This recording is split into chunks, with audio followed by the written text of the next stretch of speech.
evidence are such things as witness testimony and copies of original documents, direct evidence, and you can read the rest of this. And we ask the question, what's important about understanding the different types of evidence? Well, different types of evidence have different amounts of weight in court cases. And it's quite easy to collect evidence that you thought was sufficient to prosecute a hacker, for instance, but either because of the type of evidence that you collected or the way in which you collected it, it would be either inadmissible or extremely weak in a court case. And so for that reason, it's important that your security people understand the different definitions for evidence, how to collect it, when they can do this thing or some minor perturbation of that thing in order to take what might be inadmissible evidence and make it admissible evidence. For an ethics overview here, you need to be familiar with the Code of Ethics according to ISC squared, which is put in place in order to protect society, the Commonwealth, and the infrastructure. You need to act honorably, honestly, justly, responsibly, and legally with respect to how you protect your information. You need to provide diligent and competent service to principals and advance and protect the profession. This is a brief review of this domain. These are issues and items that you would want to address in order to make sure that the laws, investigation, and ethics domain is adequately covered to ensure for due care and due diligence so that you are not susceptible to being found legally negligent should that ever arise in a court setting. Okay, now let's take a look at the manager audit questions for this domain, domain number 7. We have 4 of them for you. The first one is, do we know and understand which laws pertain to our industry? Again, has that been researched and is it written down someplace? Number 2, do we rigidly enforce the privacy policy that our website says we enforce? We are required by FTC regulations, and the courts do back this up, that whatever we say is our privacy policy on our website, that then becomes law for us, and we have to ensure that we're enforcing that privacy policy. We're free to change our privacy policy on our website, but whatever it says, that's what we have to be enforcing. Okay, number 3, do we understand the rules of evidence? And are we collecting evidence in accordance with those rules? Again, should we have to go to court to prosecute somebody who has illegally attempted to gain access to our system if we've not collected the evidence and the logs and the access data in accordance with proper rules of evidence, then what we think is very good evidence may not be admissible in a court of law, and our case will fall apart. So we have to make sure we're smart about how we're doing that. So your question as a manager is somebody in this company schooled properly in how to do that? Do we understand what the rules of evidence are? And then number 4, do we understand and follow ISC squared's Code of Ethics? Do we understand and follow other applicable codes of ethics that pertain to our industry? All right. Those are the only 4 questions that we have for the manager's audit relative to this domain. Now let's take a look at domain number 8. Domain number 8, operations security. This 8th domain discusses the implementation of controls and protections on hardware, software, and resources, including the auditing and monitoring of those elements.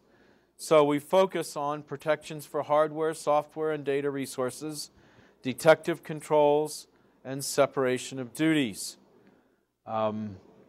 Protection for hardware, software, and data resources involves the securing of the elements from unauthorized alteration or modification. Protections for hardware would be securing of internal components, Protections for software would be such things as disallowing unauthorized modification, updating, or copying. And protections for data resources would be such things as development of thresholds that are implemented into the software controls to prevent overuse of the data. So detective controls cover things such as the steps necessary to log errors that occur during normal transaction processing. They allow administrators to audit the software's performance and help to determine if the software needs modification or if the error was a human error. They also should alert administrators when an error has occurred and provide sufficient information to allow that administrator to correct that error or prevent it in the future. When we talk about separation of duties, what we mean is we do not allow any single person to have access to the entire set of security controls. We divide that up. That way you don't have any single points of failure, so to speak, in how your security is implemented. So we see that separation of duties discusses the ability of a system to isolate duties based upon job functionality to allow for no single person to have total control over a corporation's information. It ensures that controls are in place to differentiate job functions and allow for the non-compromise of the security strategy.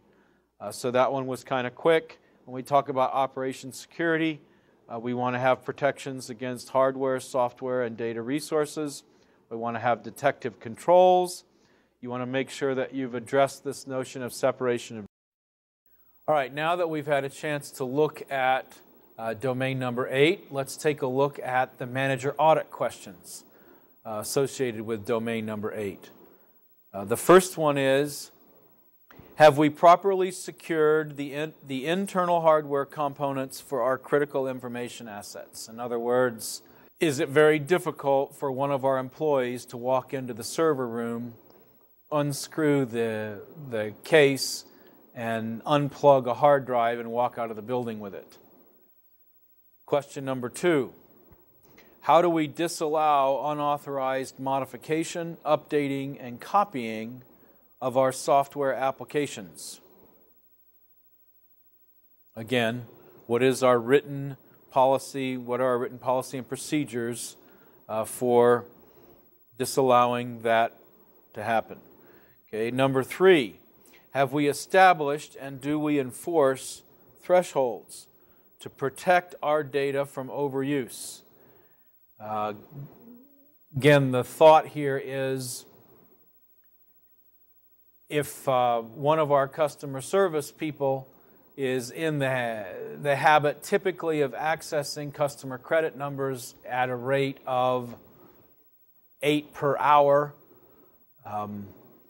if one day he does 12 or 15 of those an hour, not a big deal. But if at some point in the future, all of a sudden he is taking a look at 400 of our customer credit card numbers across the span of 2 minutes, even though he's authorized access to that database, and overuse of that data may indicate some sort of abuse, some sort of unauthorized use of that data. So that's why we set thresholds on sensitive data access. Okay, question number 4. Do we log errors that occur during transaction processes? And then, how and when do we audit those logs, and what are our procedures for taking action of the audit results? And then number 5, do we allow any single person to have access to all the security controls? In other words, a single point of failure. Have we separated access to the security controls by dividing them among several individuals based on functionality? Okay, so those are the manager audit questions for domain number 8. Now let's take a look at an executive overview of domain number 9. This involves the securing of environments, the environment in which the corporation's information operates.